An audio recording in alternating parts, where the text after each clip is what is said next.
হ্যাঁ বল, কেমন আছিস? এই যে ম্যাম, মনোজ মিত্রের নামে এই খাবারের অর্ডারটা ছিল।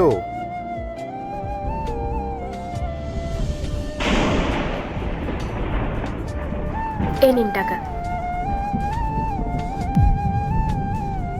আরে এ কি, এটা পায়েল না? আরে হ্যাঁ, এটা পায়েলই তো। পায়েল এখানে কি করছে? বিয়েটা কর এবার, জিয়া কিন্তু তোকে খুবই ভালোবাসে। কি মনোজ? হ্যাঁ একদম। ও দাদা, টাকাটা নিন আর যান এখান থেকে। টাকা মানে? আরে ও এখানে কি করতেছে? আরে না, আমি তো ওকে চিনি। আরে আরে আরে আরে এ ভাই, এই কোথায় যাচ্ছ তুমি? ওই একটা মেয়ে এখান থেকে দৌড়ে চলে গেল। হ্যাঁ, ওটা আমার গার্লফ্রেন্ড হয়। কেন আপনার গার্লফ্রেন্ড হয়? তাহলে আমি কি ভুল দেখলাম?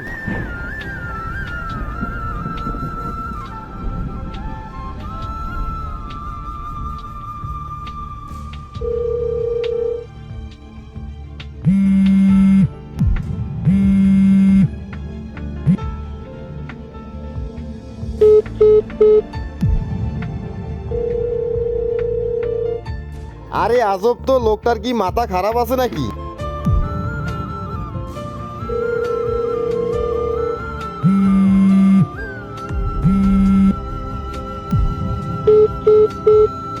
এ ভাই, তুমি বাড়ির ভিতর ঢুকে গেছো, চাইতেছোটা কি? আর তুমি কাকে ফোন করছো?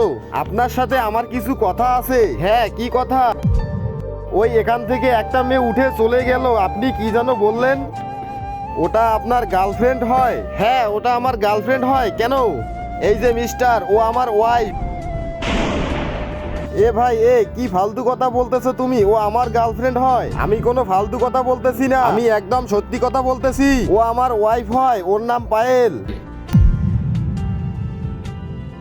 আচ্ছা, তুমি যে সত্যি কথা বলতেছো তার প্রমাণ কি? আচ্ছা ঠিক আছে, আপনার যদি আমার কথা বিশ্বাস না হয় তাহলে ওকে এখানে ডাকুন, তাহলে সব কথা বেরিয়ে আসবে। এই শোনো, আমি না তোমার এই ফালতু কথাগুলো শুনতে চাই না, আর তোমার জন্য আমি ওকে ডিস্টার্ব করতে পারবো না। তুমি এখন চলে যাও এখান থেকে। আচ্ছা, আপনার যেহেতু ওনার উপর এতই বিশ্বাস, তাহলে ওনাকে এখানে একবার ডাকুন।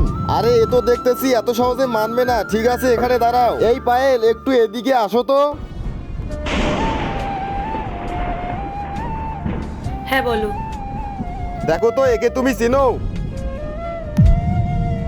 বন্ধুরা, আপনারা যারা পার্ট 2 দেখতে চান তারা সবাই এখানে কমেন্ট করুন।